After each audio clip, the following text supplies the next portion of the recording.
Hey friends, we have reached the last section of chapter 7, which is 7.6, and we're going to talk about similarity transformations. So if you're taking notes and you want to take down some of our vocabulary words, you can take them down here, and then on the next slide I'm going to actually discuss them in detail because I thought the way the book handled it was fine. So I figured let's go ahead and use some of the definitions that the book handled and we'll discuss it. So we have our new vocabulary will be dilation, similarity transformation, center of dilation, scale factor of dilation, enlargement, and reduction. And I think that these words are actually making sense to you, like you understand what they mean in a regular sense. Let's see how they relate to us mathematically. So, a dilation is a transformation that enlarges or reduces the original figure proportionally. Since a dilation produces a similar figure, a dilation is a type of similarity transformation. So I want you to think about the first time we talked about similarity. I think like I would draw like some kind of a triangle or something, and then say, okay, we've got that triangle, and then if I were to say copy it, right? If I were to copy it, and then here's the other one, it just pops up here, and enlarge it. These two triangles are similar and they are a dilation of one another. If you think about when you go to the doctors, and this doesn't happen except for old people, but when we go to the doctors and they say, we're going to dilate your pupils, they open our pupils really wide. So dilation is like this. Specifically, it refers to enlarging. But you could also reduce dilation. The word, when you talk about pupils, it means enlarging. But here, it could mean enlarge or reduce in size, but proportionally. So you can see why that type of change is called a similarity transformation. So you can see that, and we talked about that. So that's what that is. Dilations are performed with respect to a fixed point. That's called the center of dilation. So if you look at this picture here, the center of dilation is the origin, which for the most part, unless otherwise stated, the center of dilation will be the origin. And from that space, we see that there's kind of a stretching outward. So we move from A to J and B to K and C to L if we think about that stretching out from the origin. That's the center of dilation. And then we have the scale factor of dilation. And if we've talked about scale factor before, it refers to the thing that you would multiply one by. Well, let's read the definition and then we'll talk. Okay, so the scale factor describes the extent of the dilation, the extent of the stretching or compressing, or reducing in size. The scale factor is the ratio of the length on the image to the corresponding length on the pre-image. I don't know if you remember that vocabulary, image and then pre-image. So the image is the thing that we get at the end, and the pre-image is the thing that we start off with. And so if we were thinking about ABC, let's take this example, ABC being dilated, being stretched out, ABC would be the pre-image and JKL would be the image. So the letter K usually represents the scale factor of dilation, and the value of K determines whether the dilation is an enlargement or a reduction.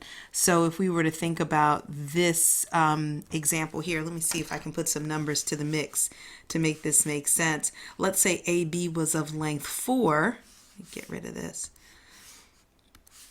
So if AB is of length 4, and then I told you that JK was length 12, you can see that the relationship between these sides, and I can continue on, and let's say that this is 5 and this would be 15, and let's say this is 7 and this would be 21. You can see that the relationship here is going to be kind of a ratio of 3. The scale factor will be 3 in terms of the enlargement, right? Because it's going from 4 times 3, 5 times 3, and 7 times 3 will give me the other side. So K in that case would be 3. So we've got this nice concept summary, and we'll talk about a little bit of dilations here. A dilation with a scale factor greater than 1 produces an enlargement, which totally makes sense. If the scale factor is bigger than 1, that means you're multiplying by that number. If the scale factor is 1, then it's exactly the same size. But the scale factor is greater than 1, then it's going to be 1 and some change, 1 and more of that size. So if we look at this situation here, did they give us any? Well, they're just indicating that because this triangle is smaller and this triangle is larger, then this scale factor is greater than 1. A reduction, let's go back. A reduction will generally have a fractional scale factor, and the fractional or decimal, but usually fractional scale factor, it'll be 1/4. So if we start off with this guy as the pre-image and this is the image and the image is smaller, then it's going to be smaller by what? In this case, 1/4 the size. Does that kind of make sense? I kind of don't like doing the whole let's read the textbook, but I don't know. It was kind of like a lot involved and I thought it would be kind of good, so we did it and there it is. All right, so here we go. We're going to determine whether dilation from A to B is an enlargement or reduction. Then we're going to find the scale factor. Ooh, what fun. So we are given that this is some kind of a dilation. We want to know if it's an enlargement or reduction, and we're starting with A and we're going to B. Since A is larger than B, it seems that we are having a reduction, right? So we can really eyeball that, just figuring out where we're going. So I'm going to just circle reduction to say that this is a reduction, but now we've got to figure out what the scale factor is. So what I will do to figure out that scale factor is I'll take a side and then I'll find the length of the side and then I'll find the length of the other side that's corresponding to it and figure out their ratio.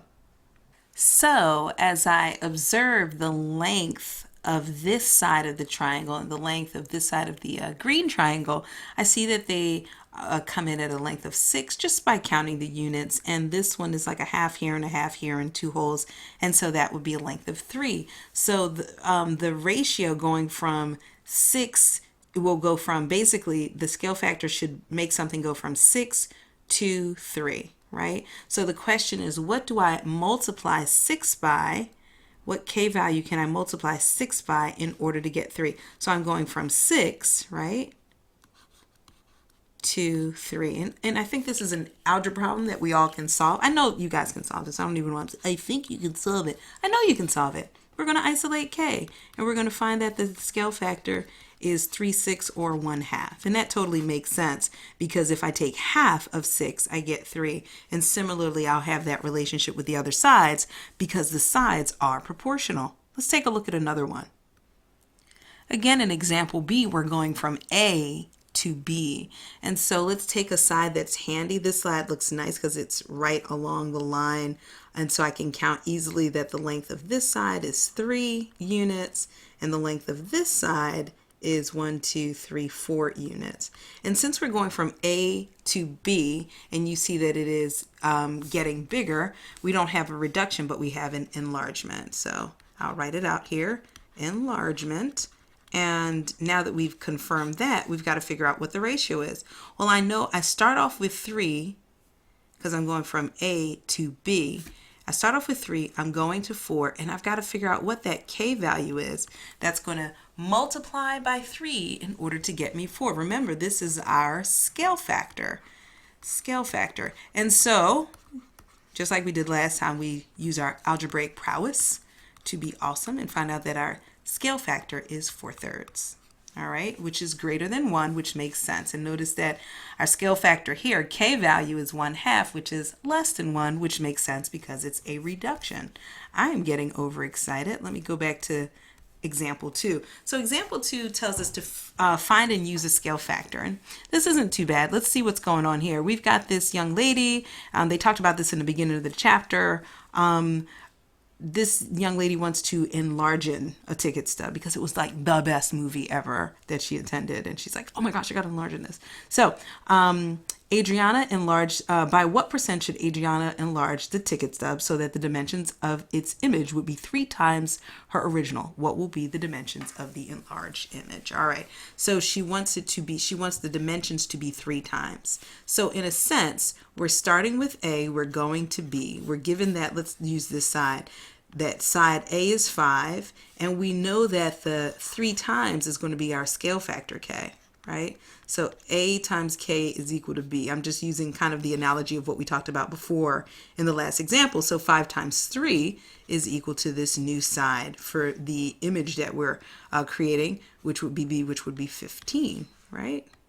And then I can do that with this other side too. 6.4 times 3, because it said they want it 3 times larger. 6.4 times 3 is going to give me, let's see if I can do this math. 2 down there, carry my 1, 18, 19, 19.2 centimeters would be the width, and the height would be that. And so that's cool. And they asked us, what will be the dimensions of, we got the dimensions. What did they ask us? I thought they had percentage here. Am I just making that up?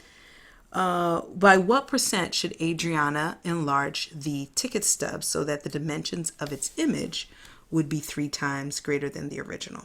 So this part of the problem gives me a little bit of pause. Like, okay, so I looked at how the book does it, and they kind of do some flim flam something something and say, ooh, it's 300% larger. And I'm kind of like, you know what I mean? It says, by what percent should Adriana enlarge the ticket stub so that the dimensions of this is 3 times? But if they said, what percentage would the dimension, this question is a little weird. And here's why. Because if the area starts off, like the area of this original one is 32 centimeters squared, right? And then the area of this new 3 times the dimensions larger one is, I think I had 288 or something like that. Let me go ahead and check it before I tell you guys lies. What was that? 15 times, I'm just doing it on a calculator, my friends. Yes, I too use a calculator. Okay, 288, right? So 288 centimeters squared. This is not 300% greater. In fact, it is 900%. Like, that's a 900% increase there. Like, you know what I mean? It's 9 times. So I kind of felt some type of way putting down 300%. Like, I kind of get what they're saying, but the way the question is worded, it says how much should the thing be enlarged, but it doesn't say how much should the dimensions be enlarged so that the dimensions are 3 times the size. It says how much should the ticket stub be enlarged, and if you're talking about the ticket stub and you're thinking about like photocopying, when you make it 100% larger, you know what I'm saying? You guys get what I'm not actually saying but saying. So if you were to take a test from me and you were to say 900%, because clearly when I take the area of one and the area of the other, you can see the enlargement. I get it. Throwing this little percent in here was a little shady, shall I say, as opposed to just sticking to the scale factor. So the textbook has this. I want you to know that, like, if you're taking standardized tests and they're asking you about the percentage increase of the area, it would certainly be 900%. All right, so with that in mind, we're moving on to, I don't know why I don't have this labeled, but I think this would be example 3. And so I have here study tip, unless otherwise stated, all dilations on the coordinate plane use the origin as the center of dilation. And I mentioned that before. Let's take a look at this problem. It says graph the original figure and its dilated image. And I did that, I copied that from the text because far prettier graphs are from the textbook than from my hand. Okay, then verify that the dilation is a similarity transformation. Ooh, so we got to verify that we actually have a similarity. And that's not tough, but we can handle it. Let's do our thing. So at this point, what we've done is we've pulled out the 2 triangles, and I've just listed the information. We know we can see this is a right angle just by the way the sides intersect here with the grid, right? So we can accept that, excuse me.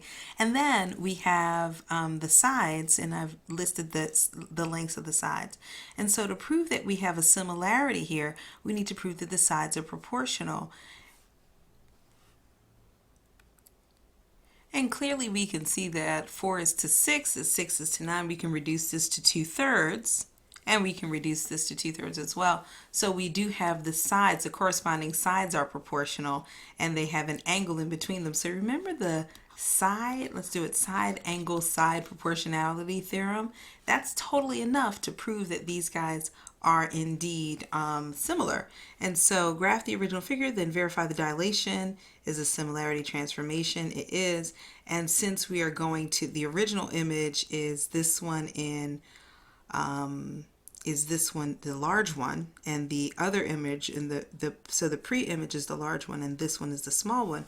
If I have to go from 6 to 4, right? 6 times what value is going to give me 4? Well, in order to calculate that, I'm going to do this, and I get that k is equal to 2/3. So my scale factor is 2/3. Let's take a look at this next one. We're going to use the distance formula to find the distance of each side here.